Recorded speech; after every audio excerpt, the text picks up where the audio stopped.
NaMo Narayan. World of चित्रावस्थी में एक बार फिर से आपका स्वागत है। आज हम एक ऐसी खबर पे बात करेंगे जो कि चुनाव की सरगर्मी में भारत में थोड़ी सी दब गई है।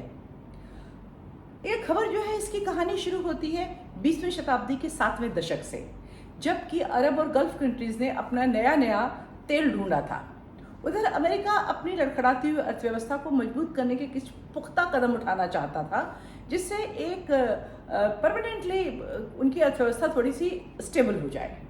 ऐसे में हेनरी किसिंजर सऊदी अरब के पास आए और उन्होंने एक प्रस्ताव रखा कि आपने जो ये तेल ढूंढा है, इसको रिफाइन करना और उसको दुनिया में बेचना, इसकी सेल करने का काम हम करेंगे।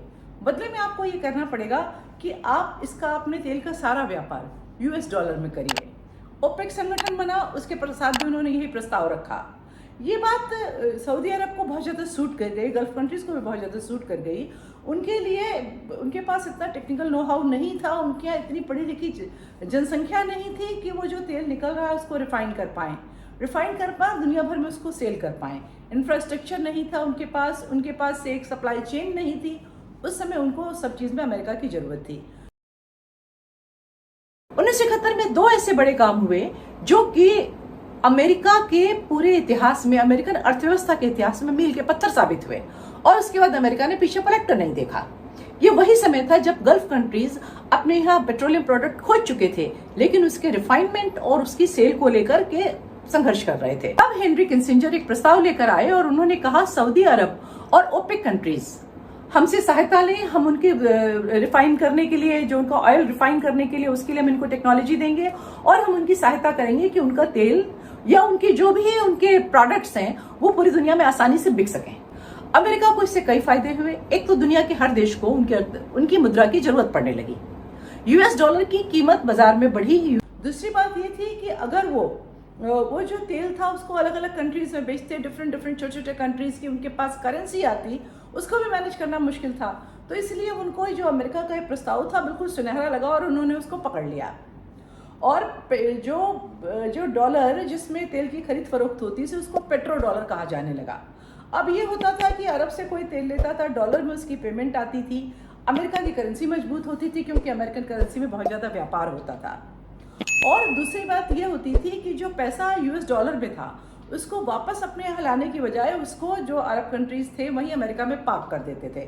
मतलब उनके जो सॉवरेन बॉन्ड ले लेते थे उससे, या इंफ्रास्ट्रक्चर या प्रॉपर्टीज खरीदनी है, जेट खरीदने हैं, जो कुछ भी करना है वो US डॉलर में ही खरीदना प्रेफर करते थे, उसको खर्च करना प्रेफर करते थे। बहुत सालों से ये चीज़ चली आ रही थी। लेकिन अमेरिका का क्या प्रॉब्लम है कि उसको सैंक्शंस लगाने का बहुत शौक है।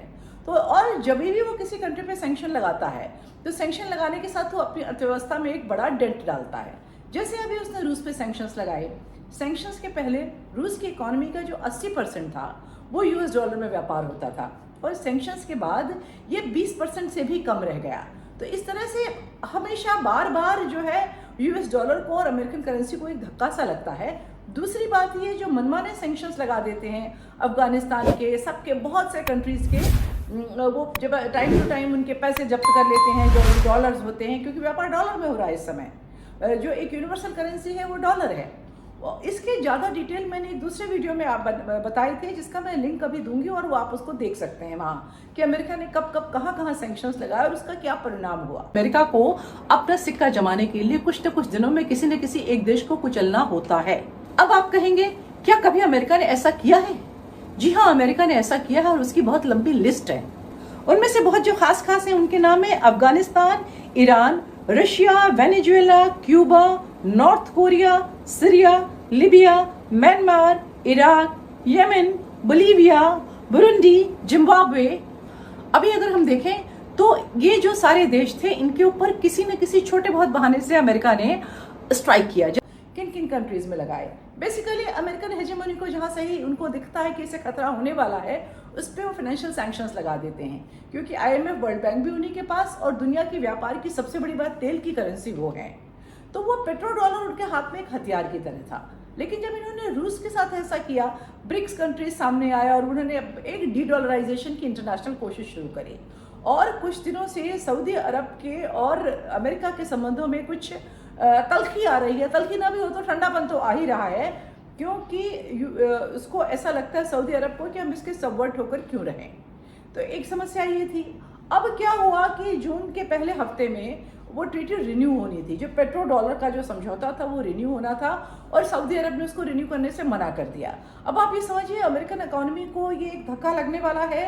हो सकता है कि जो एक प्रतीक्षित थी कि मंदी आएगी अमेरिकन मार्केट में, वो जल्दी आ जाए। और मुझे तो ऐसा भी लगता है कि अगर अमेरिकन मार्केट में मंदी आएगी तो मंदी वो सब कहीं आएगी।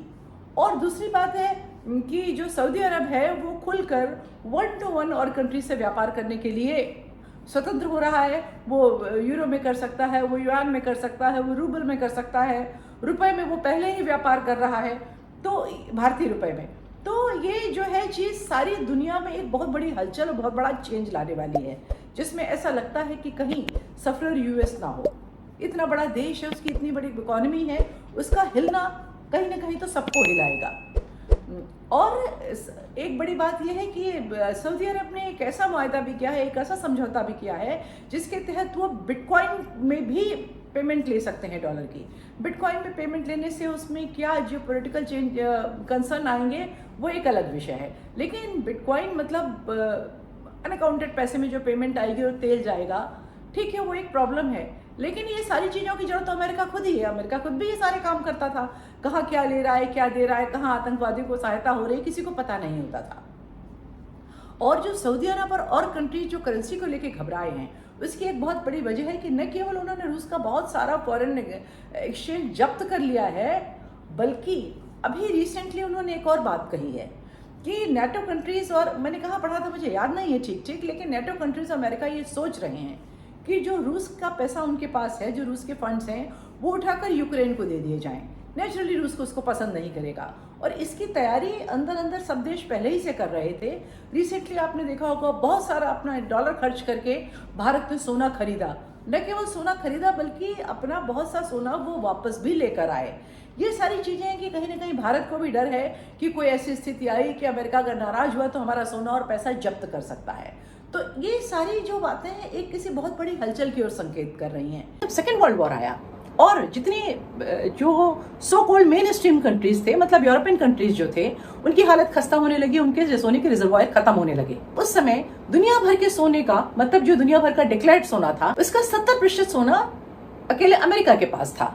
तो अमेरिका ने उन देशों से कहा, आप चिंता क्यों करते हैं, आप अपनी करेंसी को सोने से मत लिंक करिए, आप अपनी करेंसी को डॉलर से लिंक करिए। इस चीज में जैसे जैसे आगे कुछ होगा वैसे मैं दोबारा आपसे इस बारे में बात करूंगी। और इस पे जो मैंने प्रीवियस एक वीडियो बनाया था जिसमें मैंने इस चीज की भविष्यवाणी करी थी एक तरीके से, वो वीडियो का लिंक है जिसको आप जरूर देखिएगा। और ये कैसा लगा इसके बारे में मुझे जरूर बताइएगा। अगर आपको मेरी कोई बात सही नहीं लगती है तो नीचे कॉमेंट जरूर करिएगा। अच्छा लगता है तो उसको फॉरवर्ड करिएगा, लाइक करिएगा। अब तक के लिए इतना ही। नमस्कार।